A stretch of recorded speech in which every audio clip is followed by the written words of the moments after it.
don't see anybody actually in class yet, so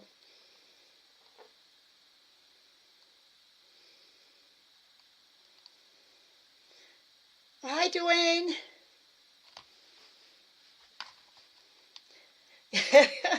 Yes, I am well. I'm doing well. It was a wonderful break, and not that I totally caught up on everything, but I do feel a lot better. So I really, especially the first week, spent a lot of time just kind of being here in my house and or apartment, and playing games on my tablet and watching TV and just relaxing and reading. I did a lot of reading. I hope you're well. I hope you're doing well and have had a good week.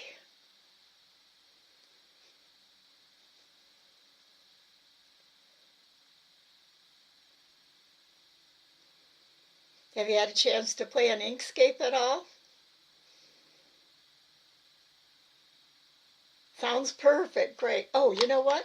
Sound.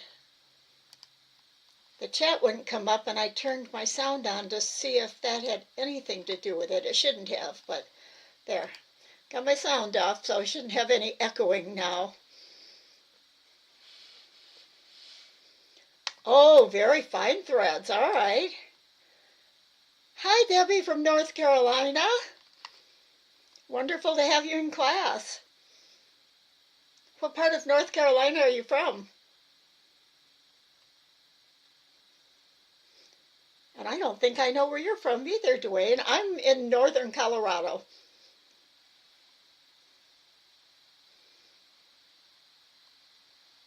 Kind of just east of Fort Collins, where Colorado State University is.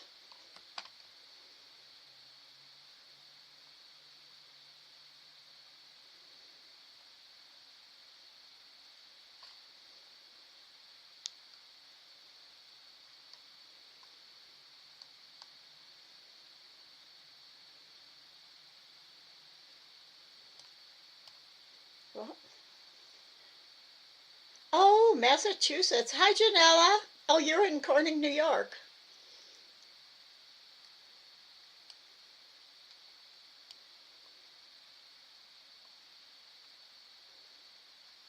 Clayton near Raleigh. Okay. Well, I hope that you didn't have damage and problems from the hurricanes.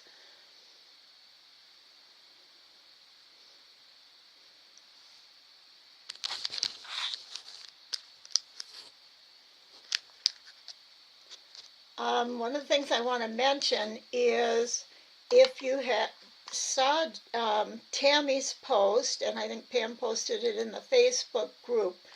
I'm going to open up the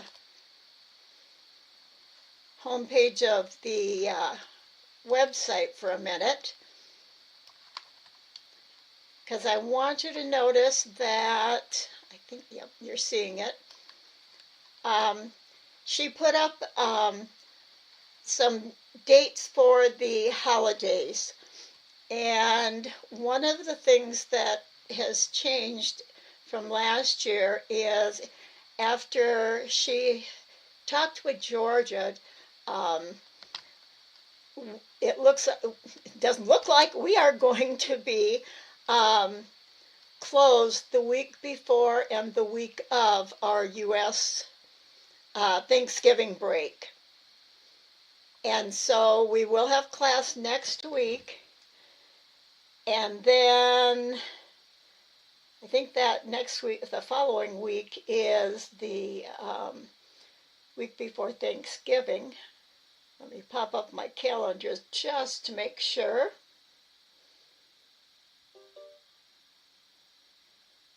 Yes, okay. So next week we'll have class on the 11th, which is our Veterans Day here, and the regular design class on the 14th.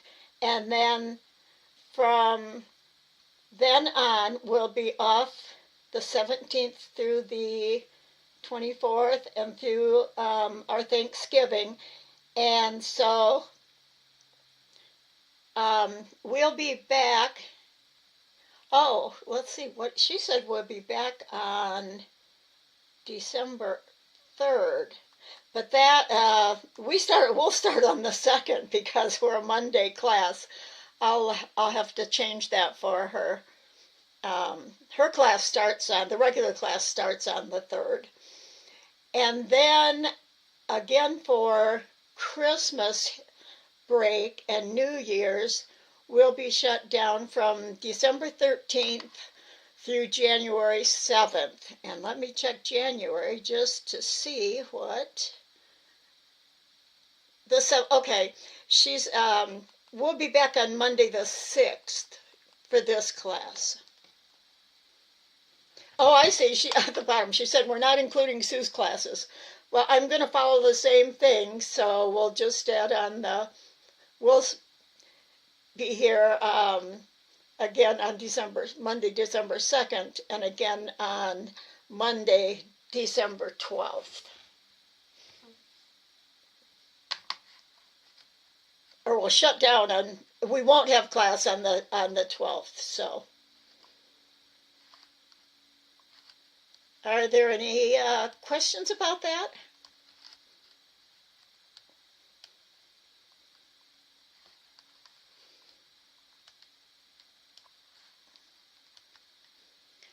If not, then are there any questions about last week's class?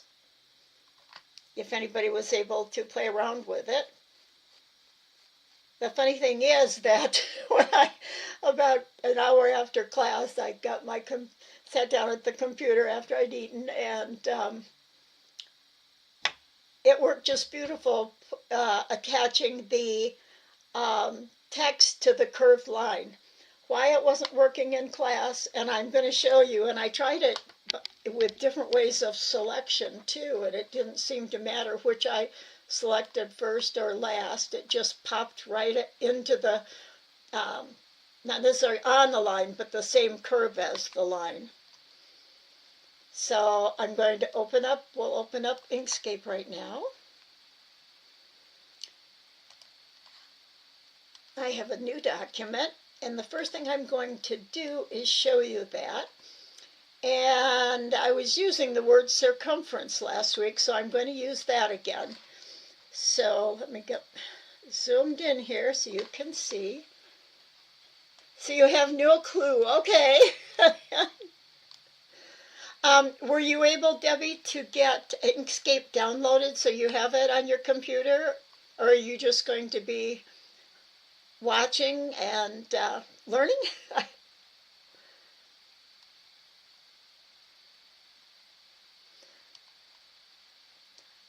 Today it's kind of a good day to start because a lot of it, what we're doing is renewing, and it'll get you a very good start in how the program works. Have you ever worked in, well, you said no clue, so I'm going to assume you've never worked in any kind of a drawing problem? You think so? Okay.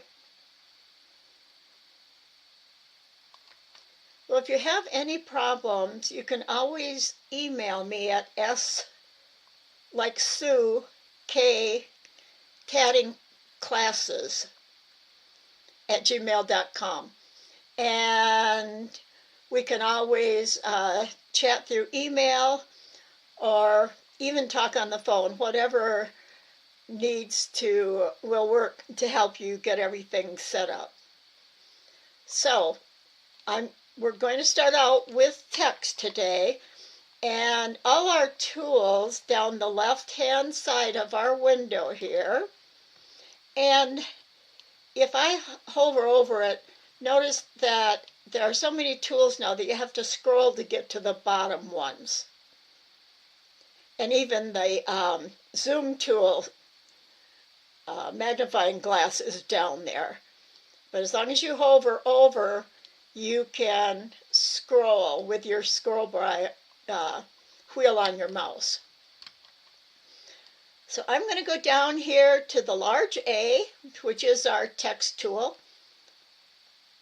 Oh, I don't have my big, well, I'm not going to do it right now and change, but I don't have my big purple arrow pointer.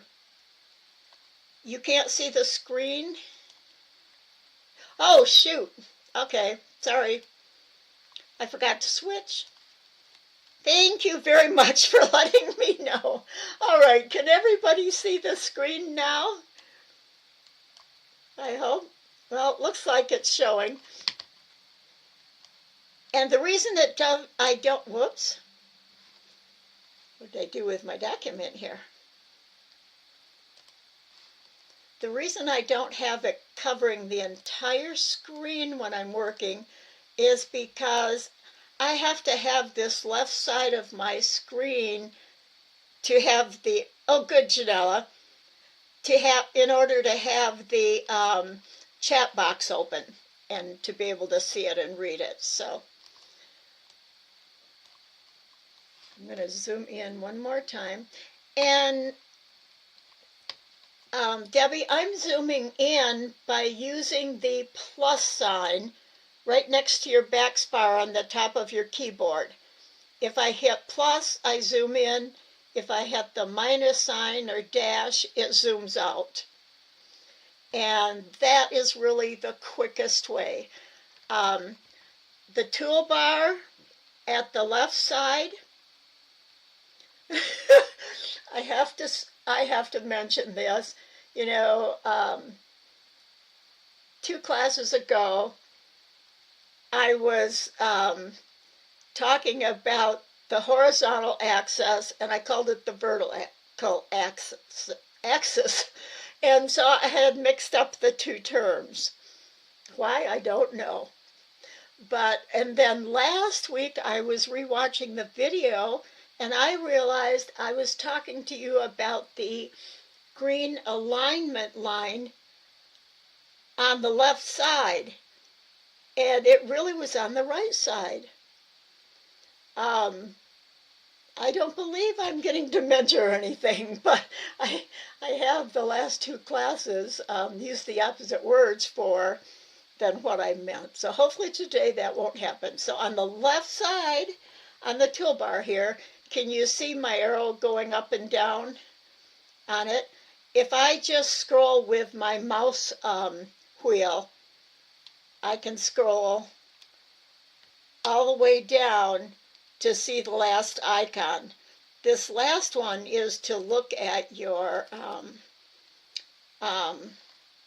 is to get your preferences out if you double click on it. Although that's not usually what I find. I'm not going to say any more about that. That's what it's doing for me today. If it does something different for you, it's supposed to be the Pages tool, and maybe I have to be zoomed out to use it. No, I didn't know I could get preferences that way. Double click on it. But you can see here that after clicking on that, can you see how my page itself has squares on the corners? And way down here, looks like I've got a legal size document here. Also, I don't want to be seeing my ruler in millimeters, if you're a millimeter person. And you can now just right-click on the ruler, and I can choose inches right here. So I've got 8.5 by what looks like almost 8.5. If it's not quite, it should be 8.5, but I bet it's an A4. And I'll show you that too, just for a review. Yeah, I've got an 11-inch long document.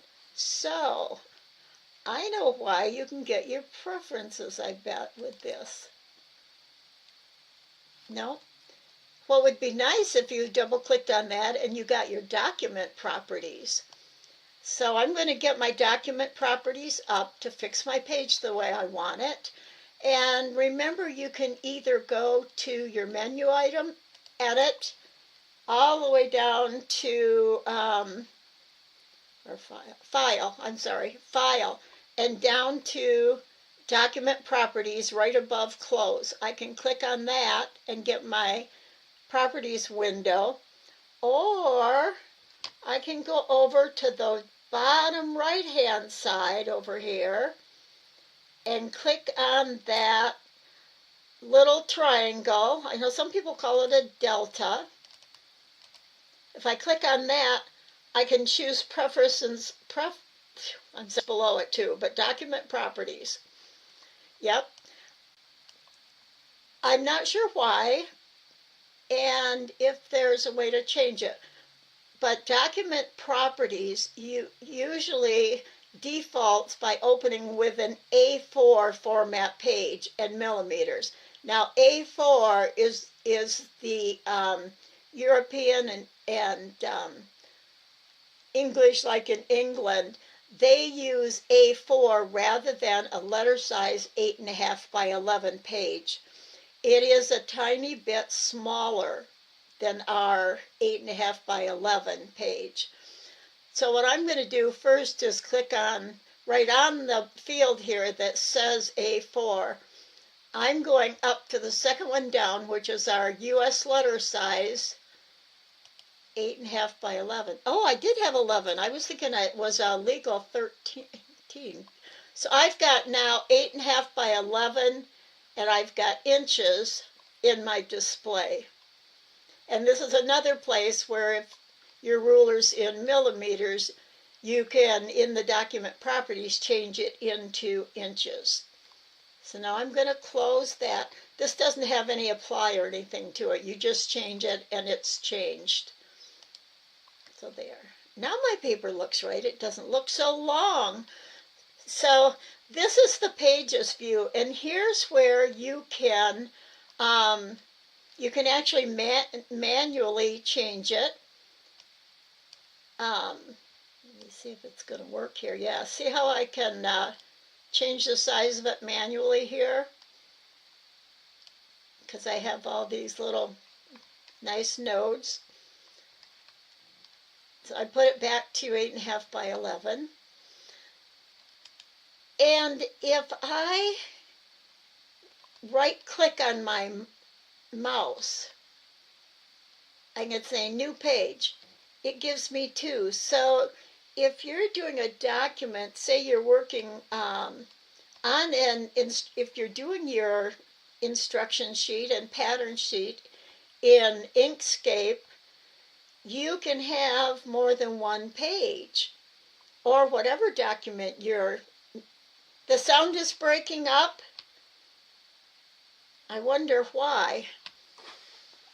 Maybe it's me not speaking well. I'm going to put it closer to my, closer to me, and see if that helps.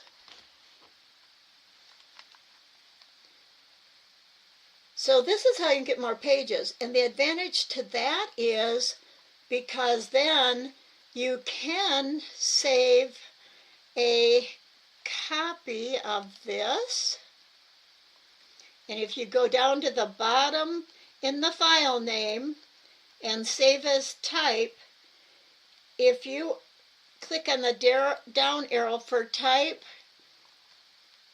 we can save this as a PDF right here. It's the 1, 2, 3, 4, the fifth one down, portable document format. You can save right from Inkscape into a PDF, and that's why it's great to be able to open up more than one page and work on your whole document at the same time. You could put a little booklet together of patterns here. So let me know if my sound is sounding better. And it may be that I'm letting my voice get quieter as I'm talking instead of using my teaching voice and keeping my voice up and steady. So that's at the very bottom one, and of course the zoom tool.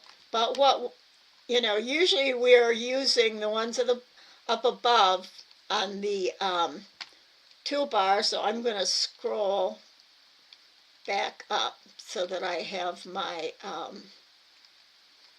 hello, scroll back up, please. There we go, all the way up. So my selection tool or arrow is at the top. Now we're going to go down and click on, for today, we're going to use the, I'm going to click on the A for the text tool. And I'm going to create the word. I think I was using circumference before. I don't need that calendar. Oops.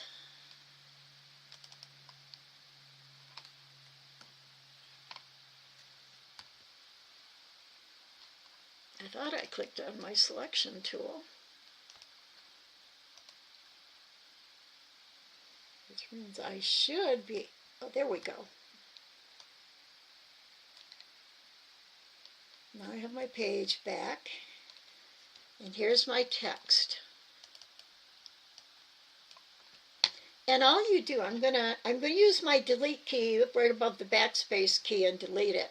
All you do is click on the A, the text tool, and automatically you'll see that I'm getting a cursor right there where the text will start.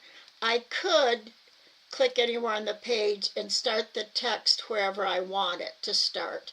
And it's a large size because I was using up above, you see here are your text tools, your font with a drop down arrow so you can pick different fonts. I happen to like Calibri, although I prefer a Calibri. Okay, Calibri, I prefer the normal. And here it's light. I like the normal rather than light. And I have a 14 because I was using this as a title, so I wanted it bigger than a normal, like 12 point size for my text. So I'm going to use the same word. Hello, type.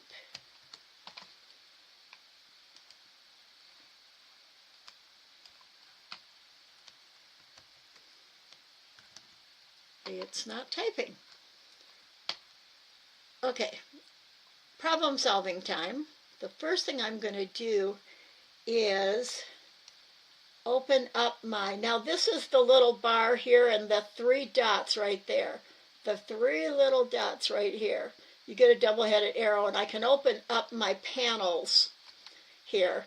And I do have 3 of them open. One of them is layers. Hi, Katia. Oh, you can't stay. Well, I'm glad to be back. Thanks, Katia. And I am going to be sending you an email, too.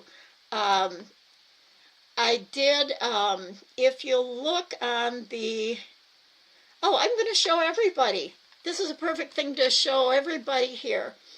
I'm going to go back again to the online tatting class, because what I have done, and you should still be seeing my screen, I hope. Let me check. Yep, you're seeing my screen.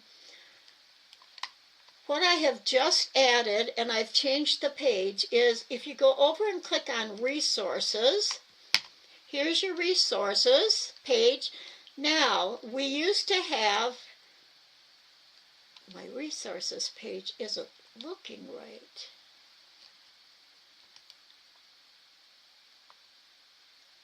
Oh, I know, it is looking right. I'm sorry. Okay. This has got all your tatting supplies on it, and then some links to other topics. The first one, tatting references information. That's all information about tatting, and I'm going to click on it. This is the page that's changed. It used to have just one column, and at the bottom were the translations for a couple different languages. I have taken that, I've added a new little box area up here. so that right at the top on the right hand side we have the link to the Palmetto's Tatting Guild tatting terms. Here's where you can download their glossary of standard tatting terms, which from what I understand now, I didn't know before, they've actually been working with the Shuttlebirds Tatting Guild, and a couple different people are working on it, trying to get a more standardized list of terms. Now, the one thing, though, that they're doing, I'll open it up, is, I mean, it says these are not all inclusive, and they have the abbreviations and descriptions. They're not putting all of some of the older vintage items up here. And one of them that they have done different is on turn your work, your side by side, like when you're, says turning a wheel, it should be like turning the pages of a book, because a wheel turning is when you're rotating. But they're putting TW, and as far as I know, that's a fairly new way of abbreviating turn. I have always seen it as just a plain T for turn. I think they've done it because my guess would be we've always used RW for reverse work. So they felt that TW for turn work was a better term to use. So I'm going to close that quick because I want Katia to see what on the tatting references. You'll see, Katia, that I put the French terms up. So we now have French tatting terms as well as the German, Japanese, and Russian to English. And I've redone it. What I've been able to do is Georgia had a list on her Bella Online site, and we also had the chart in our files that Georgia had used on the web page. No, that's the difference. Reverse work, remember, is where you're like turning the top either forward and down, forward toward you and down, or turning it away from you and down. So you're either doing top down or bottom up. Like you'd open a trunk of a car or a clothing trunk. It's the up and down motion. And that's always been, that's the original term that was always used. Now, and then we started turning our work. Turning is side to side, like you're turning the pages of a book. So they're two different things. That's why we have the different terms. And then we have rotate work, which is usually abbreviated ROT. I don't know if that's on this French and English one. No, that's the thing I wanted to say, Katia, is we can add more to this now. And the original one had one center column that had abbreviations, but it was only one column. And to me, it's like, is that for English abbreviations or French abbreviations? I noticed on the Bella page that it had AIG as an abbreviation for, I don't know how to pronounce that. Yes, definitely. That's why I'm gonna send you the actual document too, so you can highlight things for me. I know that it hasn't been edited by anybody, and you're the person that needs to edit it. And if you want, there are more common terms, like I don't see rotate work on here. Now, rotate work is, when you reverse work or turn a page, the front is facing you, then you either reverse work or turn your work, and then the back side of your piece is facing you. Rotate, the front side always stays facing you, but you rotate it like the hands of a clock go around and rotate, or a steering wheel turning. And a lot of times, and when we are writing our new patterns, our newly designed patterns, if there's nothing specified, it means a quarter rotation, like from 12 o'clock to 12:15. It's a quarter turn. If you want them to rotate it anything different, like rotate it, say, 30 degrees, you're going to have to put that in the pattern. So that's what this is good information for all of you, and Katia will work together on this, either through email or a phone conversation, and I'll be sending you an email. So I hope you have a good day, since there's many English terms that does not exist in French. Okay. That makes sense. So I bet they'll have to learn that in your needle tatting class then, if you use any of those. But this is what we have for now, and hopefully, I know I've got to find there's an Italian translation chart too, and some of the charts have been having the like they would have the French column first and the English second. Well, if you're French and you're reading an English pattern, you want to figure out what that English word is. So you can look in the English side is alphabetized, so you can quick find what does previous ring, or the abbreviation PREV, what does that mean to me? And so you can easily find it in the English column and go over and, oh, president. I don't remember my French much.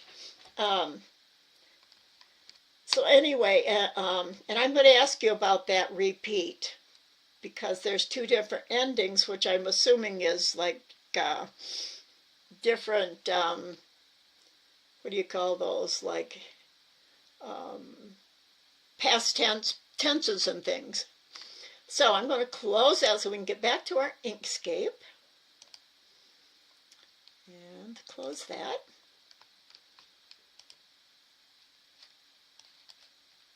I've got too many pages open. So I'm back to Inkscape, and now I'm trying to figure out why my text is not showing. One of the things I can do is use either the rectangle circle tool and draw a circle and see what I'm seeing. I've got a fill, so my fill is on. If I take out the fill, I've got a stroke.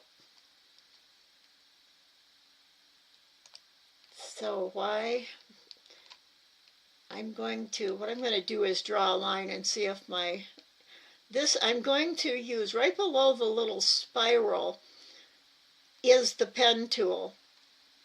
A lot of times it's called the Bezier curve tool, or a Bezier. So I'm just going to click down, go across, and click to get my straight line. Double click to end my line. Now I'm going to just take my second tool down, my node tool, and raise the line up into a curve. Because I want to put text, I want to make curved text. Send it by email, you take a look. Yeah, that's great. No rush on it, just whenever we can work on it, or whenever you can work on it, is fine. So now let's see, my text tool should be working.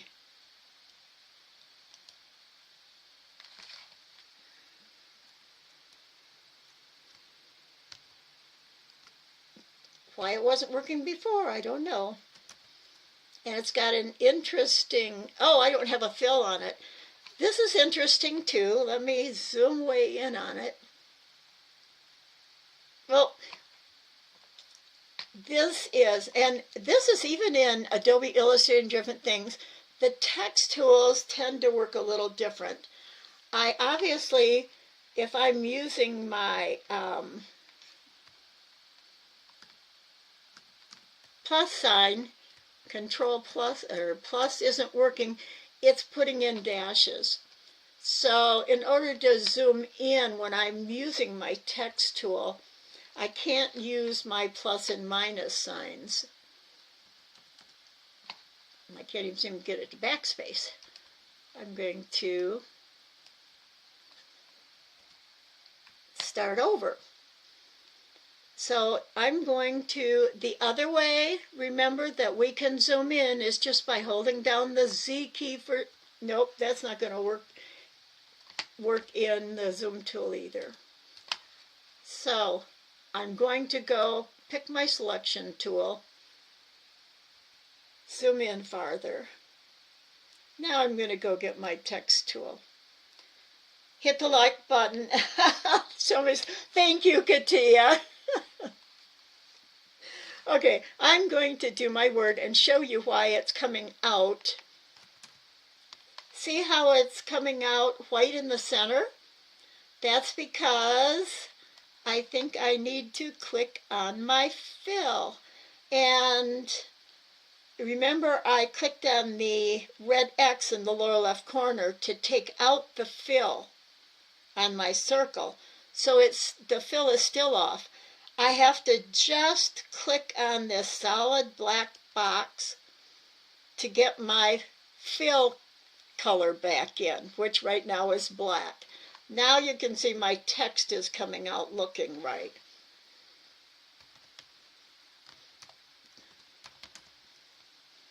Circumference. Okay, I've got my word.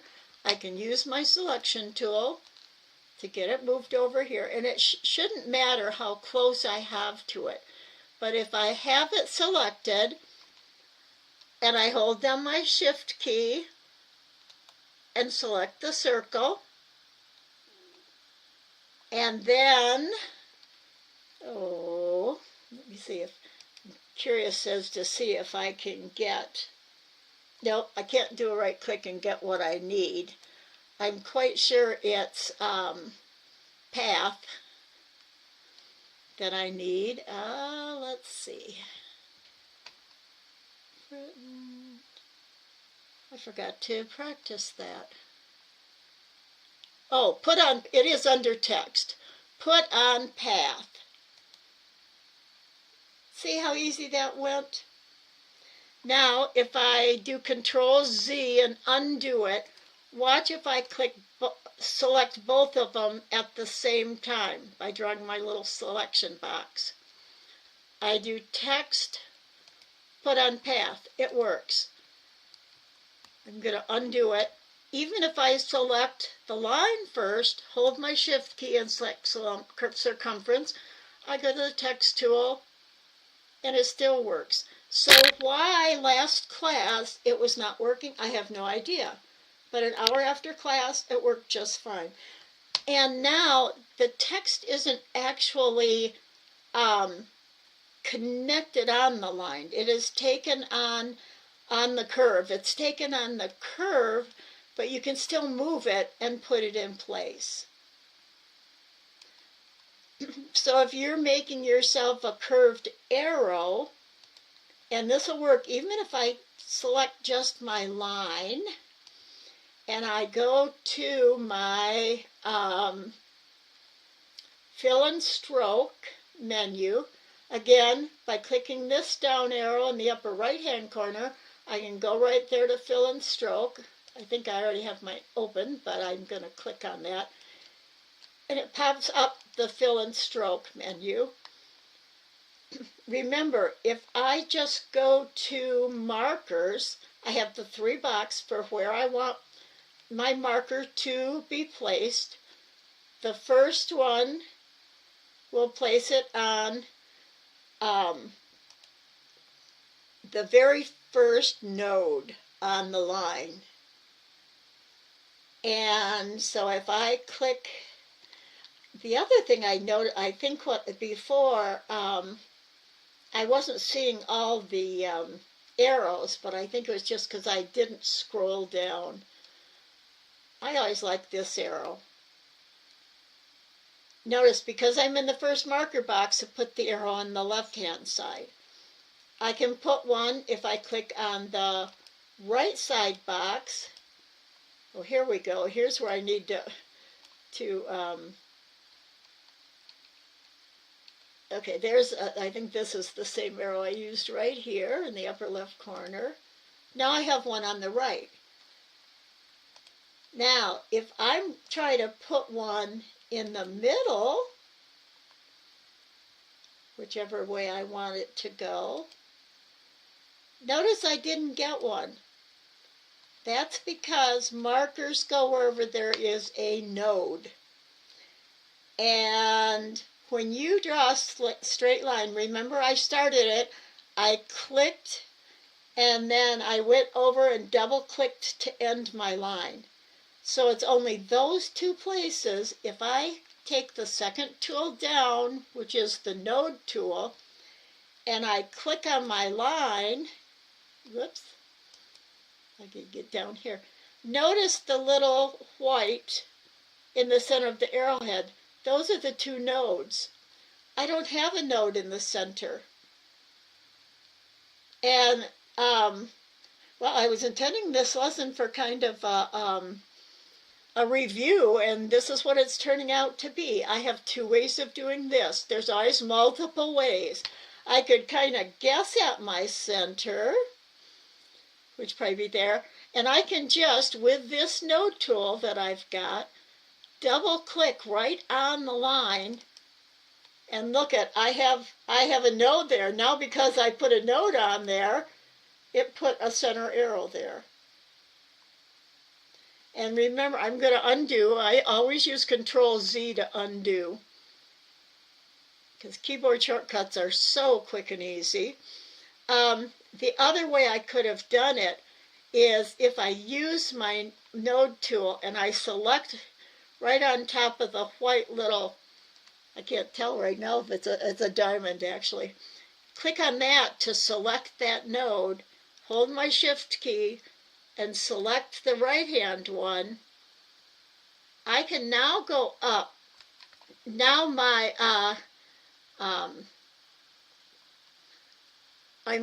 I'm working with a line and node, so I've got my node bar up here. All the things I can do with my nodes. The plus and minus. This inserts a new node.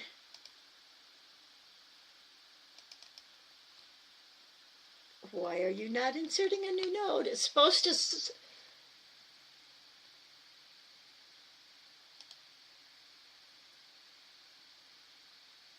I'm going to say, no, it's not doing it.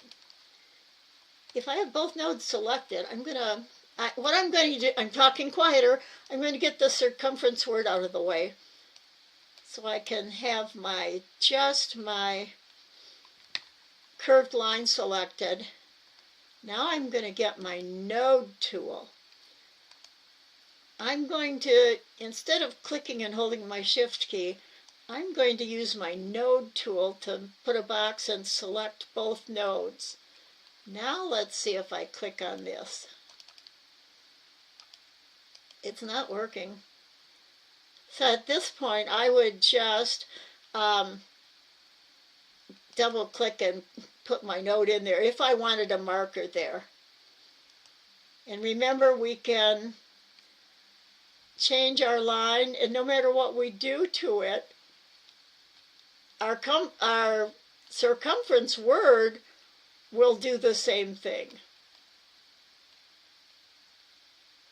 Now if I click on that centered node and just hit the delete key on my keyboard, I'm back to the straight line, which I can, remember, even with changing the shape of it with the handles, works. So now we're going to go to our topic today of importing an image if there are no questions about this.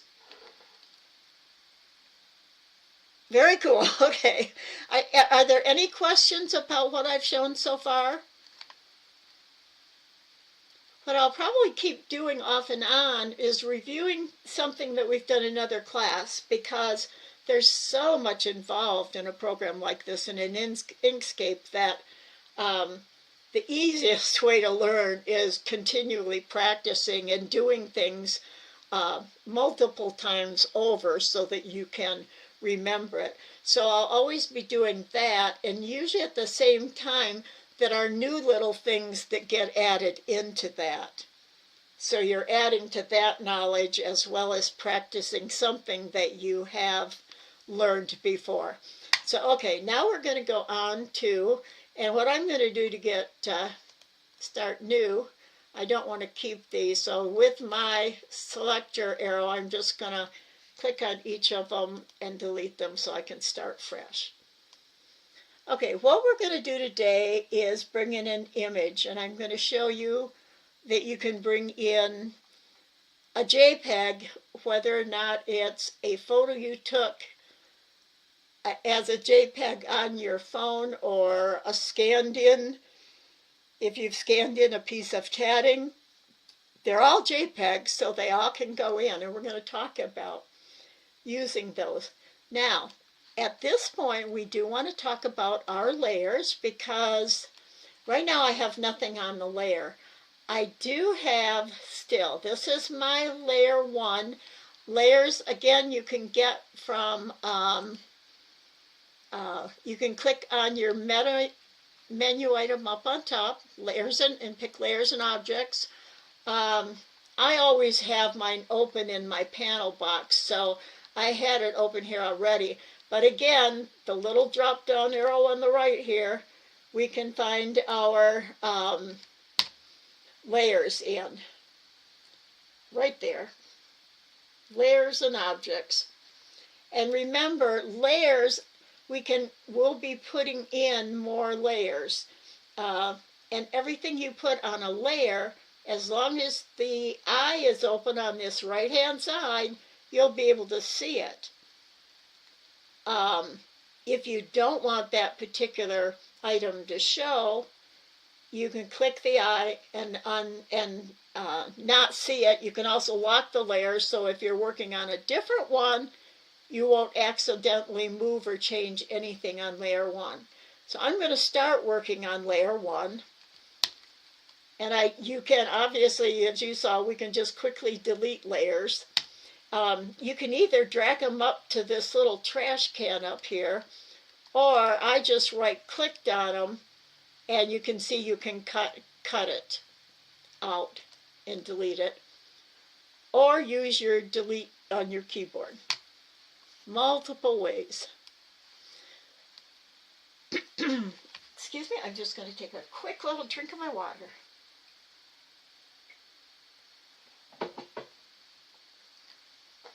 So the first thing we're going to do is bring in our image that we want to either draw a diagram on top or draw a shape around if it's photo of something we want to fill in with our tatting. Use instead of having to draw it in a sketchbook or paper or anything. So I'm going to bring in the 2 different images in the 2 different ways. We'll bring it in. We can either go File and go down to Import. And it says import bitmap or SVG. Now the SVG is what we're making. Inkscape files are scalable vector graphics. That's what that stands for. And it's funny that they use the word bitmap because years ago, we used to have bitmaps were what, a bitmap is actually what like a photo is in it. Other images are JPEGs. And photos can be JPEGs. And I'm surprised that it says bitmap here and it doesn't say JPEGs, but you can import them just fine. I can click on it. I can go to I've got my folder on my desktop, and I've got my images here. Now I'm going to click on this image, and I could go down to open over here, or I could just double click on it. Now you always get an import box, and we want to just leave it on embed, because what that does is puts the image actually in your document. We're going to put this image in our document. Link would mean that it would go into the document and you could see it, but the image does not actually live in this file. It actually, Inkscape is linking to the original file image that is in your file structure in your computer from where we picked it and that would mean that anytime you closed Inkscape and opened up your file here again, you wouldn't see the image. You'd have to relink it. But if we embed it, it actually lives in the document. You can close your file and it'll still be there when you open it up. So that's the difference. So we always choose embed. And oh, you can say don't ask again. I need to do that. But I say okay. I don't change anything else. I just leave it okay. And now it's very big, and I'm going to use my minus key. My minus key doesn't seem to want to be working today, so I'm going to hold down Z, and I get my, I've got my Z brought up, opened up my magnifying glass plus. If I want to back out, I have to hold, I don't have to continue holding the Z key, but I can hold the, I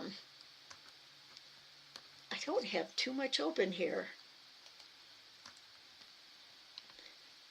If I hit Alt, I should get the zoom out tool. Oh, now my minus key is working. Okay. Notice how big this is. Even photos on your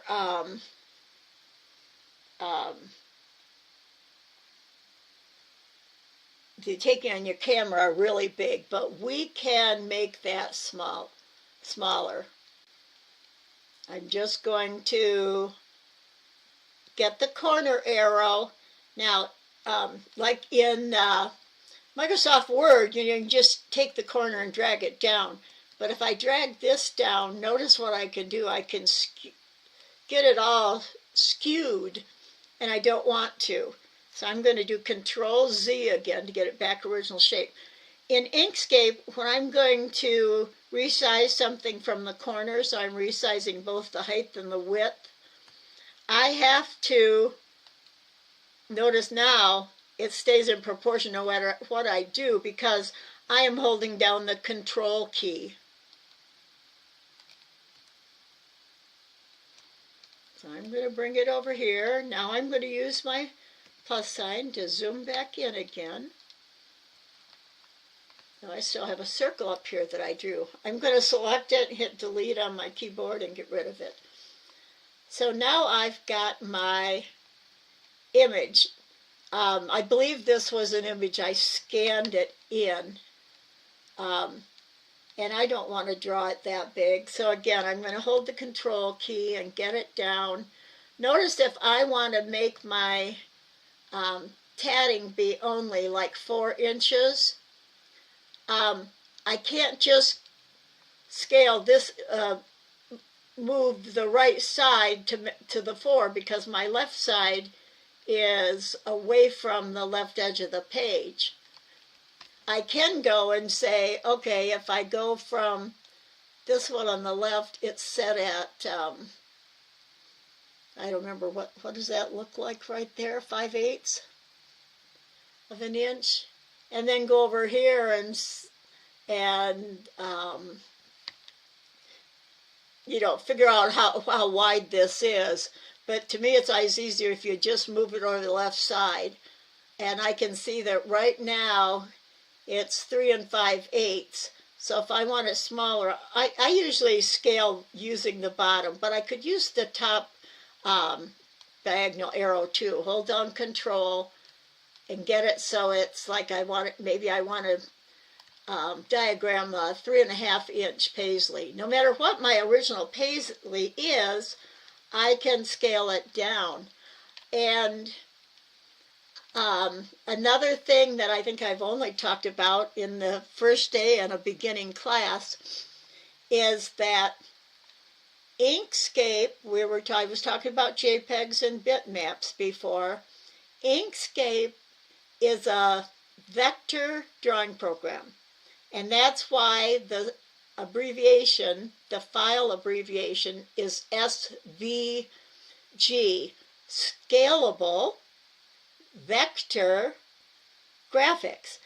And vector, the word vector means that everything that this program does has mathematical formulas behind it.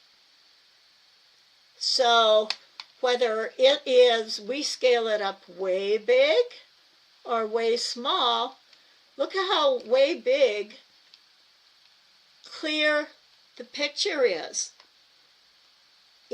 When you scale up, remember if you scale up a photo in an image editing program like Photoshop Elements, Paint, Corel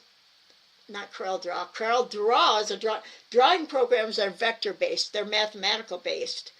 And that's why they stay perfectly crisp and clear.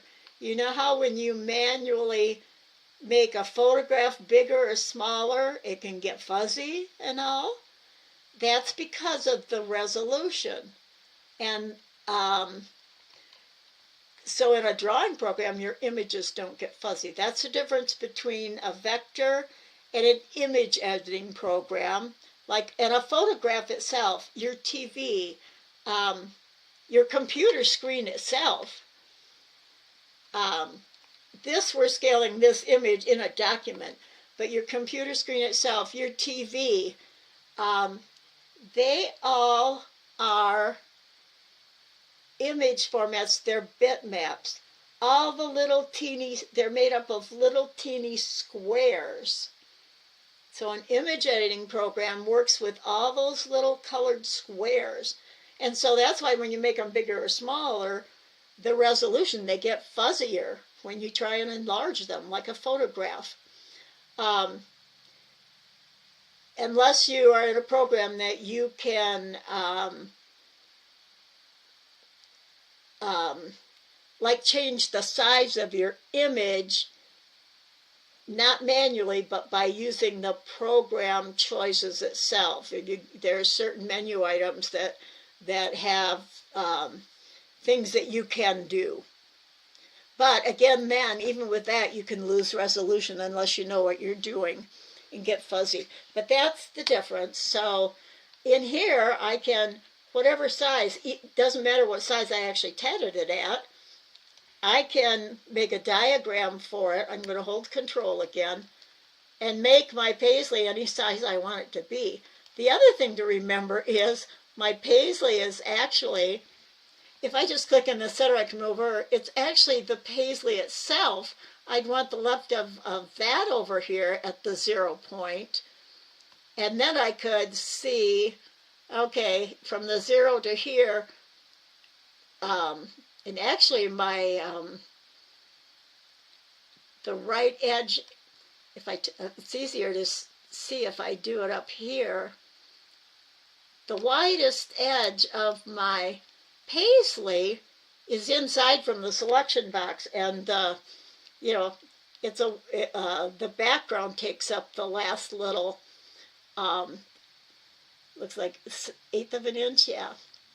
So actually, if it's like this, if I wanted it to be the paisley itself, I would I'd go click on the ruler, bring it out, and put it right at the 3-inch mark. And then I'm not going to just drag it, like widen it that way, because remember, then we're going to get it all skewed again. I'm still going to want to widen it, and it's going to make the height bigger too, because I want to keep it in proportion. And so I'll hold my control key and pull it so the right side of my paisley hits it. And now, this is going to make it 3 inches from here across to here. If I wanted it 3 inches from this bottom corner up to the top one, then I'd do a second click on the image to get my rotate arrows, and I would rotate it to be, I'd probably want it on the vertical, so I'd want to rotate it so that, whoops, let me click twice on it. So I could use my arrows, I'm changing it too much. Oh, I know what's happening. It's, I'm going to go back. Oh, I've been using my Z key to go Control Z, Control Z, Control Z to back out. Don't forget, and I think I have mine open over here, my history. Yeah, undo history. This has a list of everything you've done. The last thing I did was scale it. I created a guide. I moved it. I deleted something. I imported. There's where I imported my image. So you can skip steps in going back if you want to undo things. Like right now, I'm going to go back to where I'm going to click where I just imported it. There it's big. The next one down, I moved it. The next one down, remember here was my circle. I deleted my circle, so I click on the next one down. And it even has the little trash can on the left there that indicates that was you deleted something. Move it. And I scaled it at the same time. But if I go back, if I wanted to go back to, if I go back down to my very last thing here, move horizontally, I could skip all the way up to where I deleted my circle or where I moved it. If I click on move, now, if I go and do something else on my page, now, as I go on, I'm going to do, I'll do a file save it at this point. I'm just going to set it out on my desktop for now. But once I do that, if I close up my history, and one of the things I'm closing it up for, and we also had a panel here, as well as across the top what we could do with the text. This bar is all context sensitive. It changes to whatever tool. So whatever tool you're using, this gives you all the options of what you can do with that tool. So when I was showing you the font and the size and everything up here, you also get font features. You have a panel that you can use. Here you can change like the font size down here, and you can pick a different font. So I'm going to close that up too. I don't need that. So I've still got my layers open. Now remember, I clicked on my history because I already had it open. I could have also opened it again right here. You won't forget about this, undo history. It's like being able to undo to a step that has multiple things. Or again, I could go to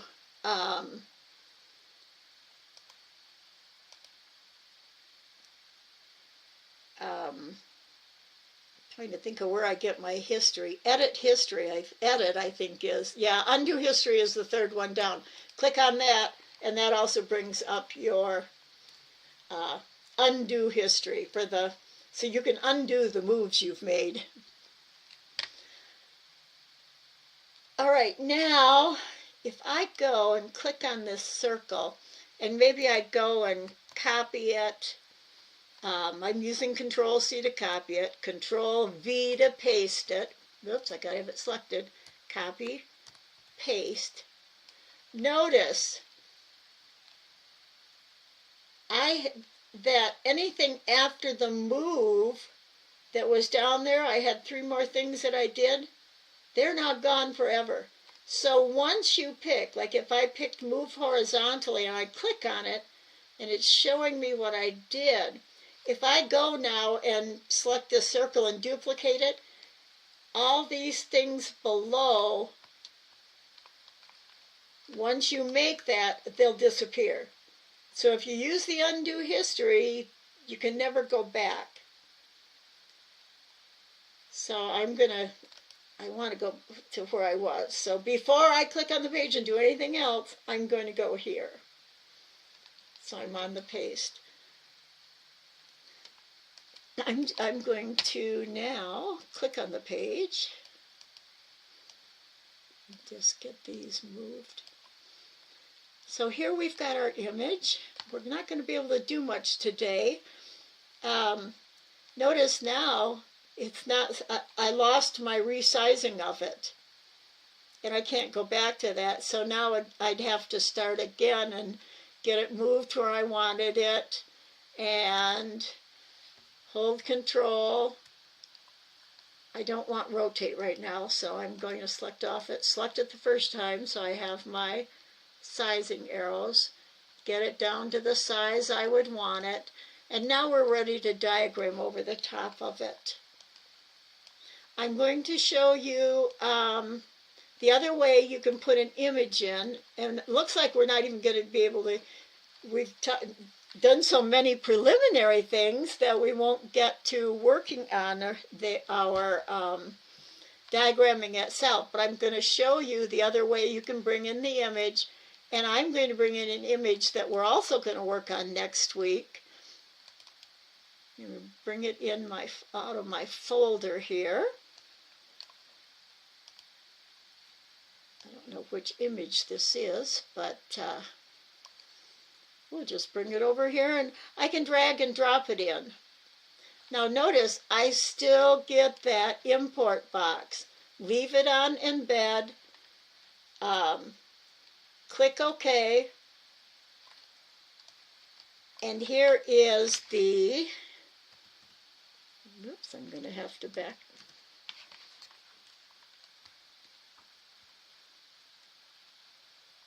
Get my selection key here. My selection here.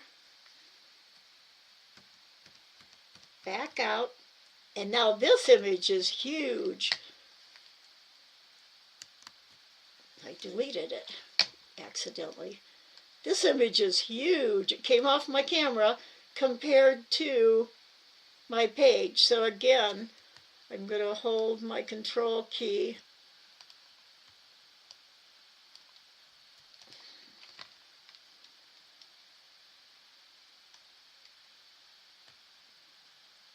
And make it small. Bring it down onto my page. Zoom back in. I'm going to hold my Z key. And notice when I hold the Z key and keep holding it, I can drag over the whole thing and zoom in to just the part I want.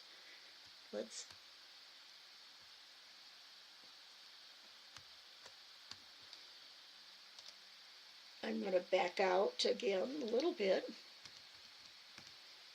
So now we have 2 images in here. One we can diagram over, and one, if you want to design a leaf pattern. Well, hi, Mary. Glad you could come in. We're actually not even getting to the diagramming. We've talked about quite a few different things, and right now we're importing 2 different kinds of images. The first one is one that is a Paisley. It's just a prototype. I didn't finish it because I don't quite like it yet. But now I've brought in an image that we can trace over the top of if we want to design a leaf. And what we're going to use to do that is, and I have done it in previous classes before, just not this fall, and we have a lot of new students, so we'll be going over things we've done before. For this, we're going to be using our pen tool to actually draw the outside edge of it. Let me get to my layers again now. I can, at this point, with my selection tool, I can move this, I can select my circles, I can move this. If I didn't want any of those other ones to move, because I imported it, I've been working only on layer 1. But notice when I click the little black drop-down triangle, every one of my images and my circle, my path there, that's a text layer, but I think I deleted my text. It doesn't delete the layer. It doesn't delete this, though, even though my text isn't showing. But every one of these is on the same layer. Now, if I'm going to want a diagram over the top of this one, or the leaf, my paisley or the leaf, I'm not going to want those moving around accidentally. So I want them on different layers.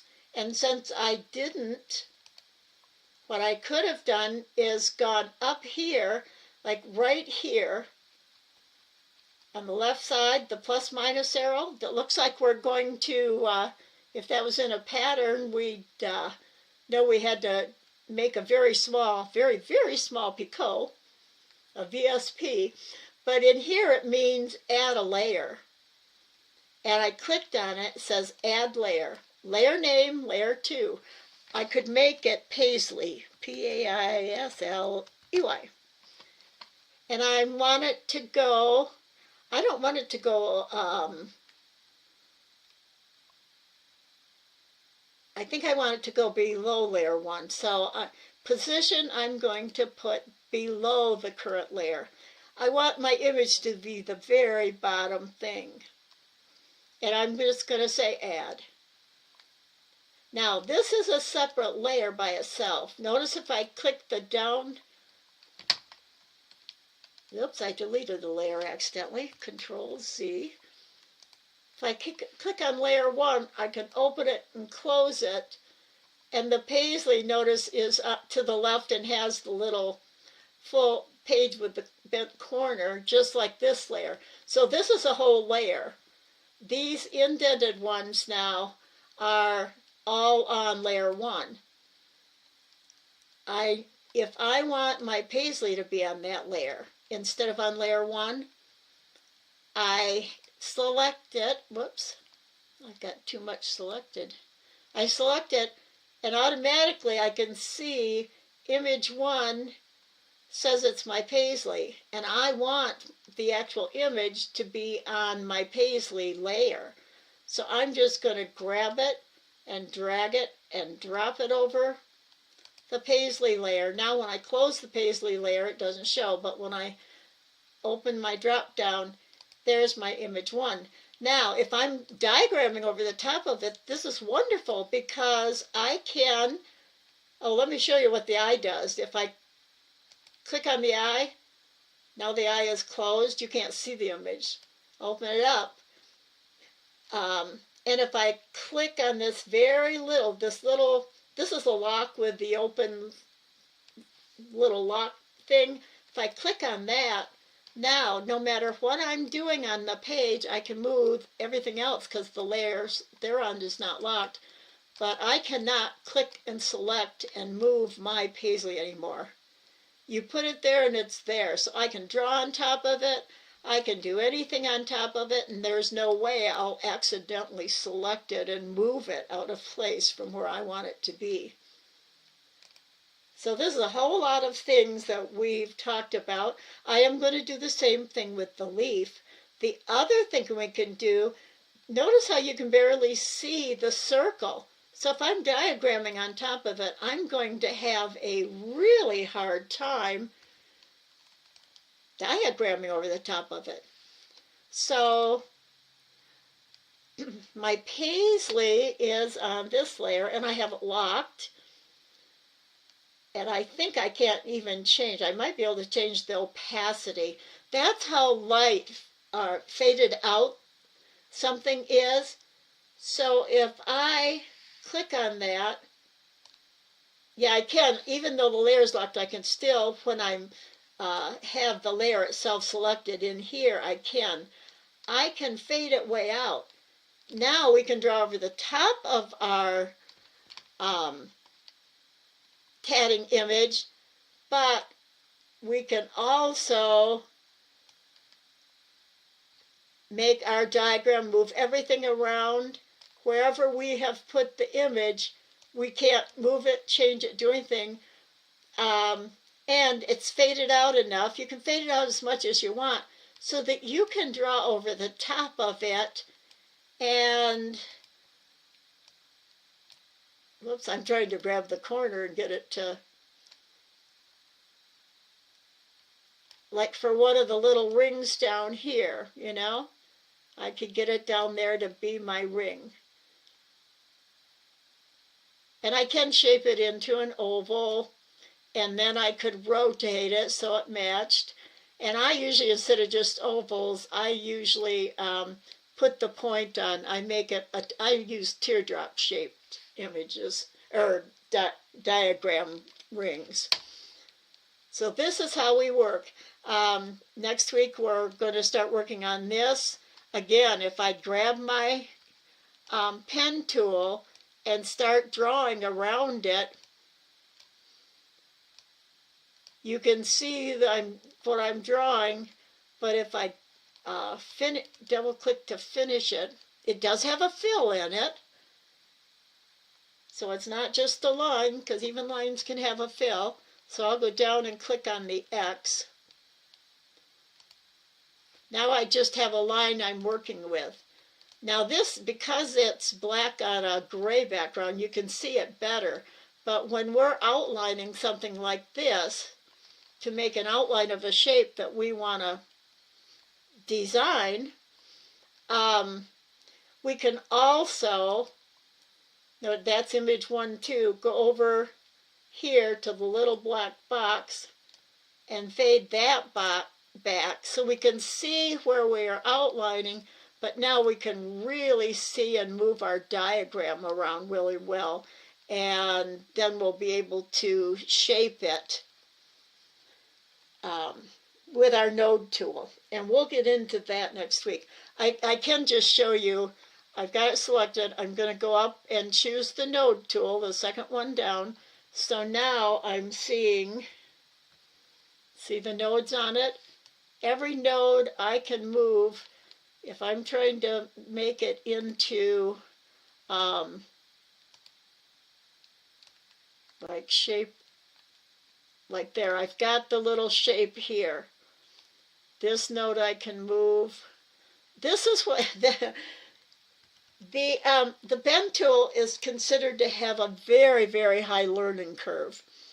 And so it's one of the tools that's the hardest to learn how to really manage and manipulate it. Notice if I'm way magnified in because I want to change it, if I do something, I can move the whole thing around the node here in placement, but when I start playing with the handles, I can end up with something that goes way off the page, or I can move my page because I'm moving the handle and I have to go down to the bottom, my scroll thing, and change it.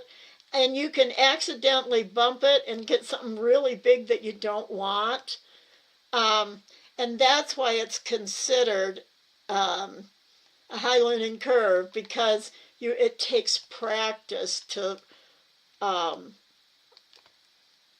work with these. Notice I've got a kink in here too.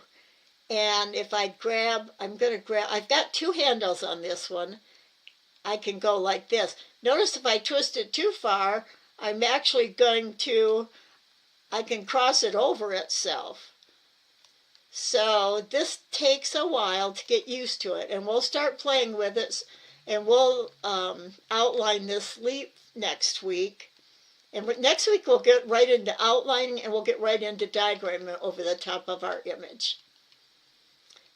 So that's where we are, and that's it for today. I hope you've enjoyed the class. I hope you've learned something new for those of you who've been in classes before, and that you learned something you think you can do with what we've learned here for someone like, oh, I don't know if is she still here? Debbie, are you still here? You think so? Probably. You're here. I imagine you're still here, just listening. And everything we're doing here, for those of you watching on the replay, we keep going over the same things, so you continually learn how to work on it. You're welcome, Mary. So that's it for today. Next week we'll have class again. This week Thursday is the regular design class. Next week we'll have both classes, but the week after that is the start of our 2 weeks off for Thanksgiving break. One of the reasons that Georgia had likes us to do and we still, Tammy and I are in contact with her all the time, so we know her preferences and all. She, is totally retired, does not want to, get emails or anything to do with this unless she's at a tatting event or something. She doesn't want to talk about how you're tatting itself and everything.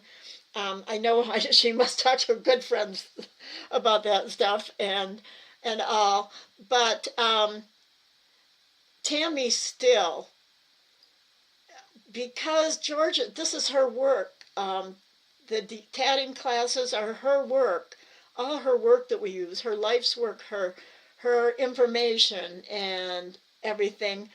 We still, and Tammy especially, do things all in cooperation with Georgia, how she would like things to be. So that's why 2 weeks, because she was military, she and her husband both, and they traveled different locations a lot with the military. And she always feels for vacations that not only the military, but other people too, they're busy the week before. And some of them, because of family things, especially like at Christmas, they celebrate with other parts of their family maybe the week before or the week after Christmas and all. And she feels 2-week breaks are really best to accommodate everybody. And it's nice for us teachers because I always love some breaks. Sometimes if we don't have them from vacation, time we're taking off for holidays and everything, like I did the last 2 weeks, I just need to take a break myself. So have a good week, everyone. I'll see some of you in class on Thursday, and enjoy your designing and tatting, and we'll see you next week. Bye-bye.